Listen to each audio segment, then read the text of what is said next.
आपने 1967 में पश्चिम बंगाल के नक्सलवाड़ी घाव से जमींदारों के आतंक के खिलाफ चले आंदोलन से नक्सलवाद की शुरुआत देश में एक बड़ा विकराल रूप धारण कर दिया है। आज गृह मंत्री अमित शाह जी द्वारा 31 मार्च 2026 को देश में नक्सलवाद मुक्त करने का दावा किया, उसका हम स्वागत करते हैं। माननीय सभापति महोदय, हम बताना चाहेंगे, आज नक्सलवाद उन्मूलन की चर्चा हो रही है।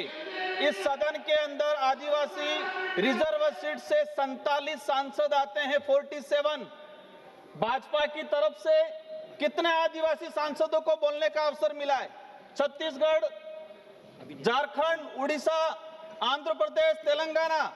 आज यही दिख रहा है कि किस तरह से उन्मूलन किया जा रहा है। सबसे ज्यादा आदिवासी बाहुल्य क्षेत्र विस्थापित हो रहा है, सबसे ज्यादा आदिवासी प्रताड़ित हो रहा है, लेकिन कितने लोगों को अवसर दिया इन लोगों ने? यही पता चल रहा है कि किस तरह का अन्याय किया जा रहा है। सदन में अन्याय हो रहा है तो स्वाभाविक है धरातल पे अन्याय होगा। कौन है मैम? मेरी पार्टी आदिवासी पार्टी, मैं आदिवासी समुदाय से आता हूं। हम समझते हैं ये पीड़ा क्या है। अगर आदिवासियों के अधिकारों की बात करने गए, आदिवासी जल जंगल जमीन की बात करने गए, माननीय सभापति महोदय, मैं कहना चाहूंगा अगर ये नक्सलाइट कौन है, ये नक्सलाइट कहां से? माननीय सभापति महोदय, जब आदिवासियों के अधिकार की बात करेंगे, अगर हम लोग आदिवासियों के अधिकार की बात करेंगे, कहेंगे नक्सलाइट है। अगर जल जंगल जमीन की बात करने जाएंगे, कहेंगे नक्सलाइट है।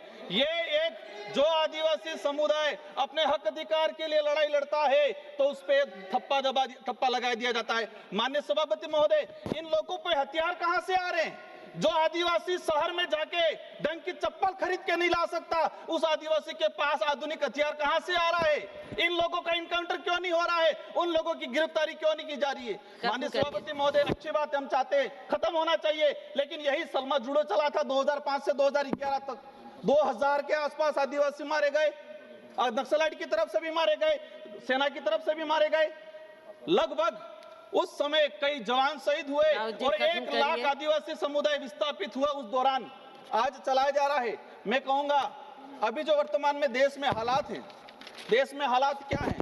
कितने लोगों को जमीनों से विस्थापित किया गया है।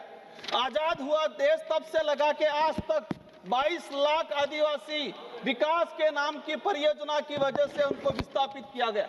भाजपा सरकार के अंदर 10 लाख आदिवासी 2014 से लगा के 2026 तक 10 लाख आदिवासी परियोजनाओं के नाम से विस्थापित हुए हैं। माननीय सभापति महोदय, ठीक है, जो आदिवासियों को कलम पकड़ाने की जरूरत थी, आज 15-16 साल के बच्चे हथियार कहां से ला रहे? कौन पहुंचा रहा है उनके पास? कहां से आ रहे हैं ये हथियार?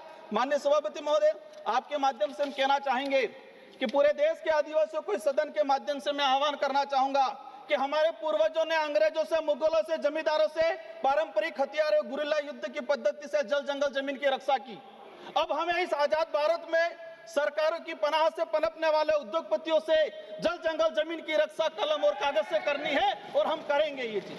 आज माननीय सभापति महोदय, गृह मंत्री महोदय बैठे हुए हैं, मैं कहना चाहूंगा कि ये विचार बंदूक के दम पे नहीं, न्याय की दम पे खत्म। जी बिल्कुल, खत्म इनके साथ न्याय करना है, इनके साथ न्याय करना है। ऑनरेबल मेंबर्स, आपकी सहमति हो तो इस चर्चा की समाप्ति तक सभा की कार्रवाई बढ़ा दी जाए। जी जी माननीय सभापति महोदय, माननीय सभापति महोदय, 2 मिनट में मेरी बात को समाप्त करना चाहूंगा। 2014 तक